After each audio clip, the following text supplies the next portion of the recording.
દીકરી તમે જોઈ લો સાહેબ, દીકરી દ્વારકાની અંદર પણ પહોંચી ગઈ.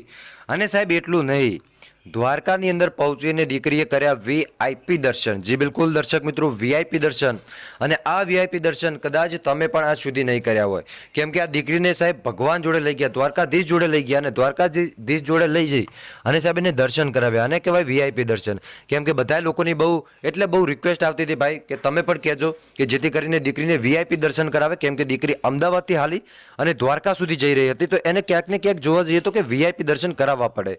અને એવી જ રીતે જે લોકોની જે શક્તિ કહેવાય અને એની સાથે સાથે જે લોકોની ઈચ્છા હતી કે દીકરી વીઆઈપી દર્શન કરે, તો ફાઇનલી દર્શક મિત્રો દીકરીએ વીઆઈપી દર્શન કરી લીધા. તમે જુઓ લાઈવ સાહેબ તમારી આંખોની સામે કે દીકરીને દ્વારકાધીશના મંદિરે લઈ ગયા અને ત્યાં એક ફોટો પણ પાડ્યો સાહેબ. બાકી તમને ખબર છે કે દ્વારકાધીશના મંદિરમાં ફોટો એલાઉડ જ નથી ભાઈ. ત્યાં કોઈ પણ લોકો ફોન લઈને જતા જ નથી, કેમ કે ત્યાં પરવાનગી છે જ નહીં. અને દીકરીનો ફોટો પણ સાહેબ સોશિયલ મીડિયાની અંદર આવી ગયો. તમે જોઈ લો કે દ્વારકાધીશના મંદિર આગળ જ દ્વારકાધીશ જોડે જ આ દીકરીએ ફોટો પડાવે. કેમ કે સાહેબ હાલીને દ્વારકા સુધી જઈ રહી હતી અને એ દ્વારકાધીશ જોડે ગઈ. અને ત્યારબાદ તમે સાહેબ અત્યારે જુઓ કે દીકરીના જોડે એમના પપ્પા, એમના મમ્મી અને એની સાથે સાથે દ્વારકાધીશનો હાથ એમની ઉપર સદાય માટે રહેશે સાહેબ.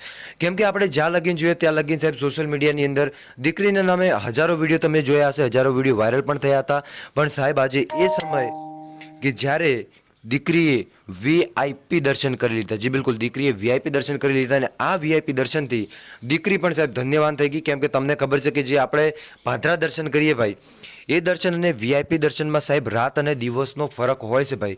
અને આ રાત અને દિવસનો ફરક આપણને જોવા મળી ગયો આ દીકરીની અંદર. કેમ કે સાહેબ વીઆઈપી દર્શન કર્યા ને વીઆઈપી દર્શન કર્યા એટલે દીકરી ધન્ય થઈ ગઈ ભાઈ.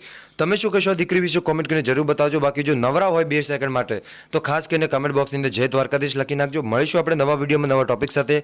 ત્યાં સુધી બધાને જય માતાજી, જય દ્વારકાધીશ. આગળ પણ આવવાનો સપોર્ટ કરતા રહેજો. ધન્યવાદ.